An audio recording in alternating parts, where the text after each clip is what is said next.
জ্বর যখন হয়, মোহাম্মদ সাল্লাল্লাহু আলাইহি ওয়াসাল্লাম বলছে না, জ্বর যদি হয়, জ্বর হচ্ছে আগুন, এটাকে পানি দিয়ে মোকাবেলা করো। বিজ্ঞানীরা এখন দেখতেছে যে কোনো জ্বরের 1 নাম্বার, জ্বর কিন্তু রোগ না, উপসর্গ। এটার 1 নাম্বার ট্রিটমেন্ট হচ্ছে যখনই জ্বর হয়েছে তাকে পানি দিয়ে শরীরটা মুছায় ফেলেন, ঠান্ডা না লাগলে গোসল করায় ফেলেন। লাভটা কি? পানির একটা অসাধারণ বৈশিষ্ট্য হচ্ছে পানি যখন এক জায়গা থেকে আরেক জায়গায় যায়, তাপকে সাথে নিয়ে যায়, তাপকে সাথে নিয়ে যায়। তার মানে আপনি এই যে আমি যে ঘামতেছি, কেন? শরীর থেকে অতিরিক্ত তাপটা বের হয়ে যাচ্ছে। এয়ার কন্ডিশন মেশিন যখন লাগানো থাকে, দেখবেন না যে মেশিন থেকে হচ্ছে যে প্রতি মুহূর্তে বাইরে ফোটায় ফোটায় ফোটায় ফোটায় পানি পড়ে, কেন? শরীর যেমন আমাদের ঘামের মাধ্যমে তাপমাত্রা, পানি এক জায়গা থেকে আরেক জায়গায় গেলে তাপকে সাথে নিয়ে যাবে।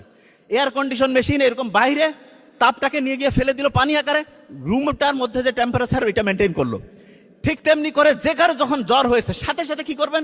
শরীরটা একদম সুন্দর করে স্পঞ্জ করে ফেলবেন, পারলে গোসল করা নিবেন যদি ঠান্ডার সমস্যা না থাকে। আরেকটা জিনিস বলে রাখি, অনেকেই লিভারের সমস্যা আছে না, লিভারের মধ্যে চর্বি জমছে, 1 নাম্বার ট্রিটমেন্ট কি সেটা?